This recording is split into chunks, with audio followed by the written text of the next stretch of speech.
السلام عليكم ورحمة الله وبركاته. متابعين بودي في الريف، عاملين ايه؟ زي ما انتم شايفين العنبة دي يا جماعة عليها عندنا 3 سنين.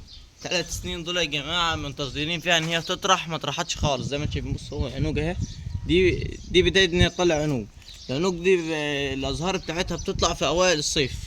زي ما انتم شايفين، واحنا النهارده درجة حرارة عالية خالص. تعالوا بقى بصوا على القرف ده. القرف ده هنوريكم صورة ليه من مدة 5 ايام. زي ما انتم شايفين هنا لما كان لها مدة 3 سنين ما بتطرحش، فاحنا فقدنا فيها الامل، فتفاجئنا السنة دي ان هي طلعت زهور وطرحت. شايفين بصوا العرف كله بسم الله ما شاء الله طالعة. زي ما انتم شايفين الحبة لسه صغيرة جدين، وبيطلع في اوائل الصيف يا جماعة، وبينتهي في اوائل الصيف، بينتهي في اخر الصيف. زي ما انتم شايفين الشجرة كبرت لمدة 3 سنين، كبرت. زي ما انتم شايفين هنا برضو